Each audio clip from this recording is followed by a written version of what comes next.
Karthikeya T.M, Assistant Professor from Department of General Medicine. I am from Sree Balaji Medical College and Hospital, Chennai. I have 8 publications in various index journals and I have 4 monograms. I am also an IMA member. Today I will be taking class on typhoid fever. Coming to the learning objectives, the learning objectives will be introduction, microbiology, pathophysiology, clinical features and management.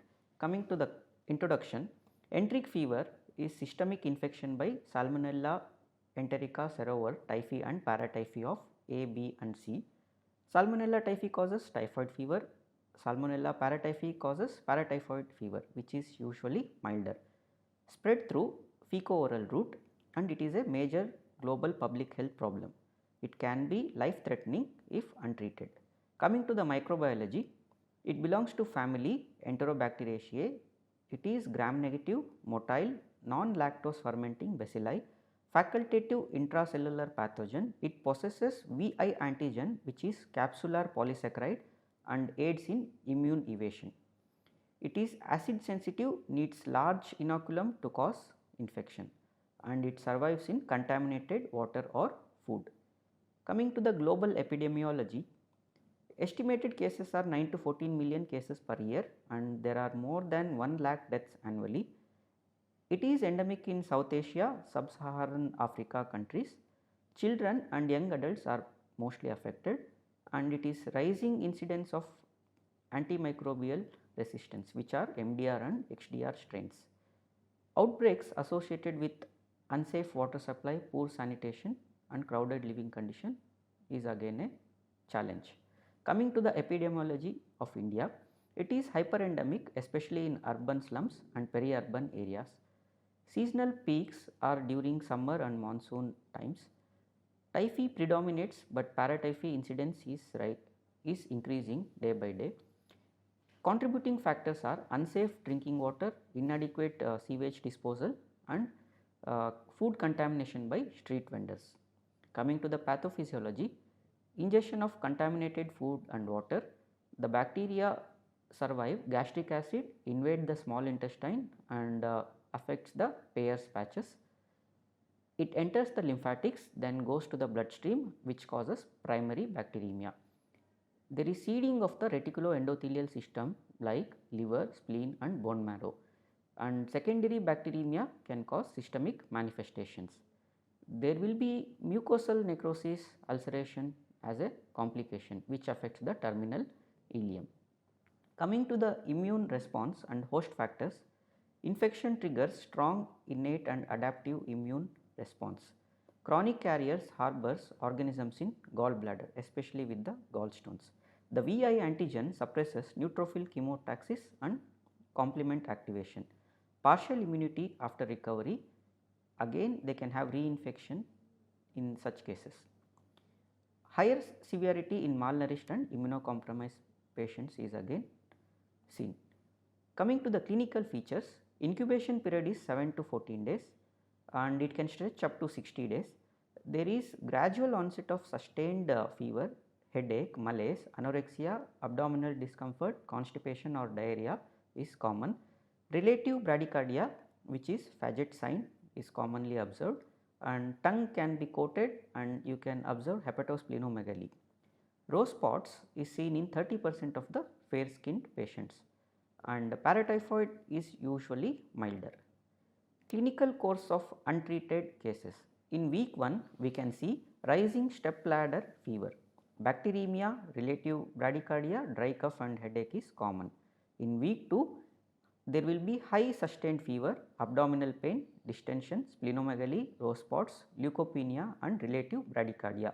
In week 3 patient will end up in toxic state, intestinal bleeding, perforation and encephalopathy is the complication. They can also have myocarditis, delirium and hepatosplenomegaly.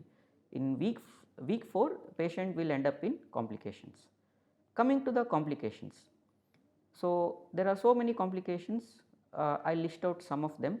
They can have encephalopathy, meningitis, intestinal hemorrhage and perforation mostly of the terminal ileum, hepatitis, cholecystitis, patient can have myocarditis and shock and disseminated Intravascular coagulation is again a big complication.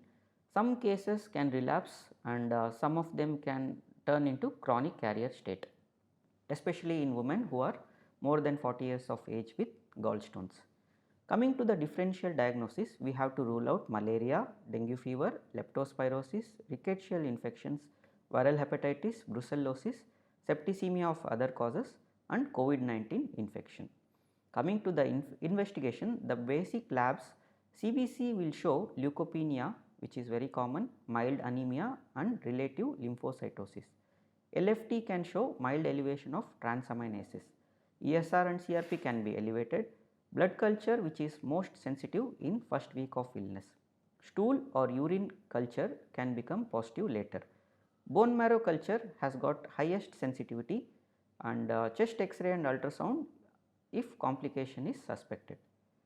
Serological testing like Vidal test, which detects agglutinins to O and H antigens, becomes positive after 7 days of illness, requires paired samples and rising titers to make the diagnosis. And we have some other tests like Typhoid and Tubex test, which are done rapidly and gives the result very fast. Coming to the definitive diagnosis, blood culture is the gold standard, bone marrow culture is the most sensitive, stool culture is useful for detecting carriers. Molecular methods like PCR and NAT testing is increasingly available, and which can be done and gives the result very fast. Antibiotic susceptibility testing is essential due to rising resistance.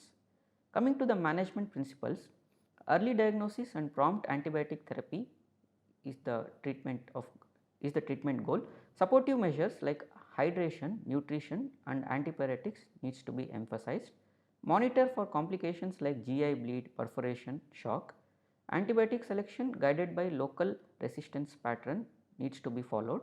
Hospitalization for severe or complicated cases.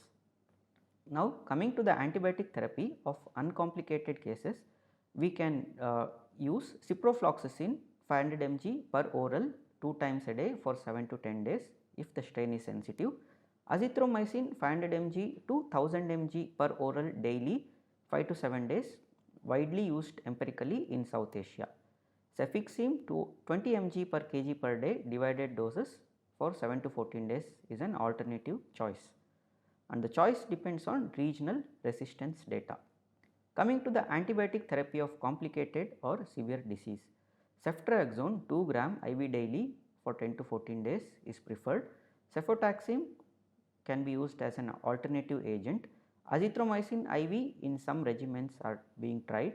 Carbapenems for extensively drug resistant strains are used. Chloramphenicol, ampicillin, amoxicillin are reserved for sensitive strains. Coming to the supportive management, we have to give adequate oral and IV fluids. We have to give nutritional support to the patient, paracetamol for fever, and better to avoid NSAIDs due to bleeding risk. We have to treat the complications like GI bleed with resuscitation, transfusion, endoscopic or surgical intervention if needed. Intestinal perforation needs to be managed through emergency surgical intervention. Encephalopathy needs airway protection and ICU care. Coming to the carrier state management, carrier state is defined as excretion of Salmonella typhi in stool or urine for more than 1 year, important source of community transmission. Associated with gallbladder colonization, the treatment is prolonged antibiotics, that is ciprofloxacin for 4 weeks, and cholecystectomy in some cases is advised, and we have to mandatorily notify the government bodies.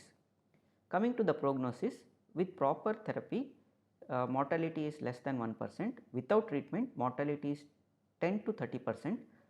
There are poor prognostic factors like GI bleed, perforation, encephalopathy, MDR or XDR strains, delayed treatment initiation, and people who are having carrier state.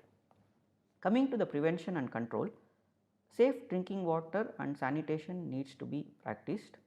Proper food handling and hygiene techniques needs to be followed. Hand washing practices needs to be emphasized, and we have to identify and treat the carriers. There are some vaccines like typhoid conjugate vaccine and VI polysaccharide vaccine which can be tried in the patients. So, the key messages of the class is typhoid fever is a systemic febrile illness caused by Salmonella typhi and paratyphi. Blood culture is the gold standard diagnosis. Early treatment with appropriate antibiotics reduces complications. MDR and XDR strains are increasing, so culture and sensitivity is essential. Vaccination and sanitation are key to prevention. Public health surveillance critical in endemic areas. I will be back with another interesting lecture soon. Thank you everyone.